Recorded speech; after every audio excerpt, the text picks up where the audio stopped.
क्या क्या जनता में जा रही है, क्या जनता क्या वादे कर रही है?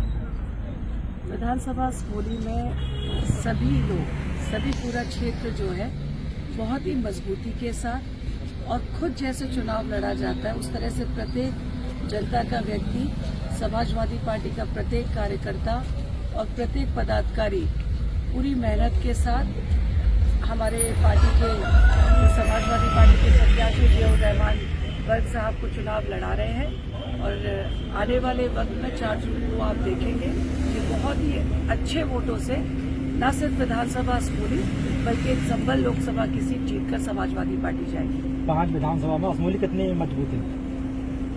ये आपको पत्रकार महोदय जी, मैं कहूंगी कि इस बात का खुद से भी आप अपने आप से देखें। असमोली विधानसभा अपने आप में बहुत मजबूत है। तीसरी बार प्रतिनिधित्व करने का मौका असमोली विधानसभा की जनता ने दिया, जिसका सहृदय मैं बहुत आभार प्रकट करती हूँ, शुक्रिया अदा करती हूँ सबका। तो उन सबके विश्वास के बलबूते पे मैं समाजवादी पार्टी के लोकसभा के प्रत्याशी को यहाँ से बहुत ही अच्छे मतों से जिताकर भेजूंगी, जिसके लिए मैं उन सब के लिए बहुत। बीजेपी ने घोषणा पत्र जारी किया है, आज क्या करने के बाद?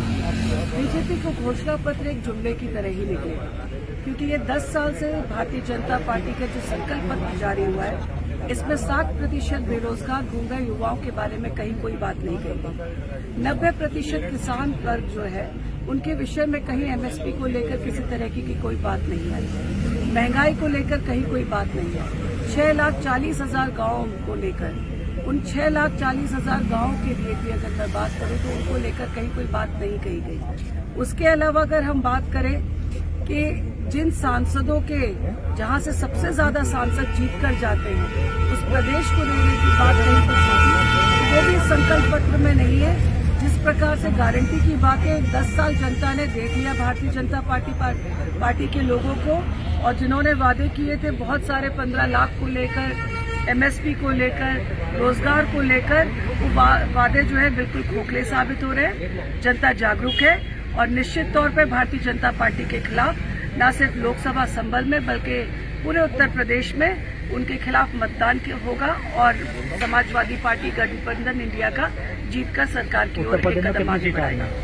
समाजवादी को उत्तर प्रदेश में कितनी सीटें? से बहुत ज्यादा सीटें। अगर हम बात करें सीट की तो हम तो कहेंगे 80 में से 80 आ जाएंगी, और रही ये जनता के हाथ में होता है।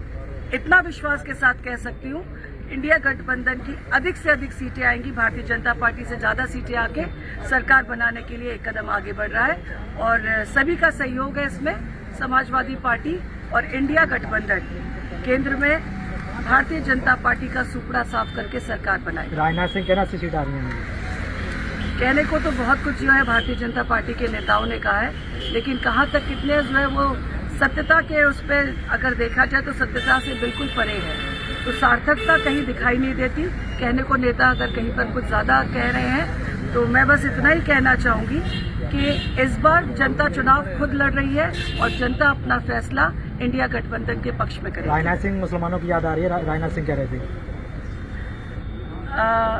इतना ही कहेंगे कि राजनाथ सिंह जी को या भारतीय जनता पार्टी के नेताओं को ये बात उस दौरान से सोचनी चाहिए थी जिस दौरान मुसलमान भाइयों के ऊपर अत्याचार और जुल्म और जातियां भारतीय जनता पार्टी के लोगों द्वारा ही की जा रही है। आज भी प्रताड़ित हो रहे हैं, लेकिन बात सिर्फ केवल मुसलमान भाइयों की ही नहीं है, बात पिछड़ों की है, बात अति पिछड़ों की है, बात हमारे अल्पसंख्यक भाइयों की है और हमारे अगड़ा पिछड़ा आप पीढ़ी की बात कर रहे हैं, दलित भाइयों की बात है। आज कहीं पर भी कोई भी व्यक्ति किसी भी समुदाय का इस सरकार से खुश नहीं है और आने वाले वक्त में जहां चुनाव यहाँ तीसरे चरण में है, मैं आपसे निश्चित तौर पर कह सकती हूँ कि तीसरे चरण में समाजवादी पार्टी की सीटें अधिक आएंगी और समाजवादी पार्टी और इंडिया गठबंधन, इंडिया का जो गठबंधन हुआ है